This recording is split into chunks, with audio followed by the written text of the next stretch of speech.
राजा विक्रमादित्य अपने कंधे पर वेताल को लादने की कई बार कोशिश कर चुके थे, लेकिन हर बार वेताल कोई न कोई कहानी सुनाता और विक्रमादित्य के हाथों से निकल जाता। तो आज फिर एक बार आपके सामने आए हैं वेताल की नई कहानी और विक्रम का नया अंदाज। कहानी का नाम है सबसे अधिक सुकुमार कौन। वेताल अपनी कहानी शुरू करता है।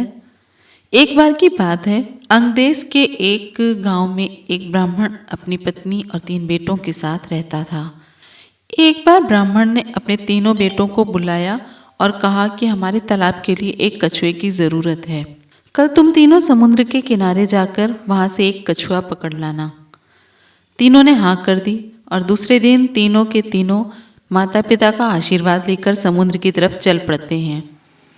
वहाँ तीनों को एक बड़ा सा कछुआ दिखाई देता है, लेकिन तीनों में से कोई उसे उठाने के लिए राजी नहीं हो रहा था। उनमें से सबसे बड़ा भाई बोला, मैं कछुए को नहीं उठाऊंगा, इससे बहुत ही गंदी बदबू आ रही है। दूसरे नंबर के भाई ने कहा, मैं भी नहीं इसे उठाऊंगा, मुझे में इसमें से गंदी बदबू आ रही है। अब बचा सबसे छोटा वाला भाई। जब उसकी बारी आई तो उसने भी मना कर दिया कि भाई मैं इसे नहीं उठा सकता क्योंकि मैं बहुत कोमल हूँ। तीनों में झगड़ा शुरू हो जाता है। ये मामला राज दरबार तक पहुंच जाता है।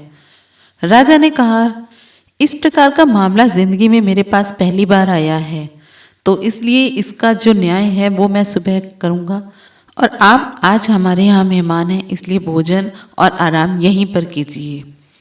ये बोलकर राजा ने तीनों को भोजन के लिए निमंत्रण दिया।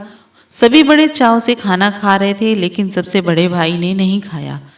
राजा ने जब पूछा कि खाना क्यों नहीं खाया, तो उसने कहा, चावल में से शमशान के जले हुए मुर्दे की बदबू आ रही है। राजा ने इस बात का पता किया तो मालूम हुआ कि चावल किसी शमशान के पास के खेत से लाए गए हैं। ये देखकर राजा बहुत खुश हुआ। सभी लोग खाना खाकर शाम को संगीत सुनने के लिए बैठ गए। तब दूसरे नंबर के भाई ने राजा से निवेदन किया कि वो मृदंग बजाना चाहता है। राजा की आज्ञा से वो गायिका के पास जाकर बैठा और जैसे ही बैठा वहां से वो दूर जाकर खड़ा हो गया। राजा ने खड़े होने का कारण पूछा तो दूसरे नंबर के भाई ने कहा कि मुझे गायिका से बकरी के दूध की बदबू आ रही है और वो मुझे पसंद नहीं है। जब राजा ने इस बात का पता लगाया तो मालूम चला कि बचपन में गायिका को बकरी का दूध दिया जाता था। राजा एक बार फिर खुश हो गया। इसके बाद सभी लोग सोने के लिए चले गए। दोनों भाई आराम से सो चुके थे, लेकिन सबसे छोटे वाले भाई को नींद नहीं आ रही थी। राजा ने अपने एक सेवक को आदेश दिया कि जाकर देखो कि तीनों सो गए हैं या नहीं सोए हैं। सेवक गया तो उसने देखा कि सबसे छोटे वाले भाई को छोड़कर बाकी दोनों के सो गए हैं। सेवक ने ये समाचार राजा को दिया। राजा इसका कारण जानने के लिए खुद वहां पहुंचे जहां तीनों सोए थे। राजा को देखकर तीनों उठ के बैठ गए। राजा ने सबसे छोटे वाले भाई से पूछा, आपको क्या दिक्कत है, आपको नींद क्यों नहीं आ रही है? तब वह बोला, मुझे इस बिस्तर पर कुछ चुभ रहा है। यह सुनकर सेवक ने तीनों के बिस्तरों की छानबीन की, उन्हें कुछ भी नहीं मिला। तब सबसे छोटे भाई ने सभी बिस्तरों को अलग अलग किया और वहां पर बाल था। उसने अपना कुर्ता उतारा, सबने देखा कि बाल का निशान उसकी पीठ पर बना हुआ था। राजा ये देखकर हैरान भी हुए और खुश भी हुए। दूसरे दिन न्याय के लिए राजा ने तीनों को बुलाया। उसने सबसे छोटे वाले को इनाम दिया और बाकी 2 को कुछ सोने के सिक्के दिए। राजा ने कहा, आप तीनों में अलग अलग खूबी है और मैं आप तीनों से खुश हूँ। मैं अपने सैनिकों को भेजकर कछुआ आपके घर पे भिजवा दूंगा।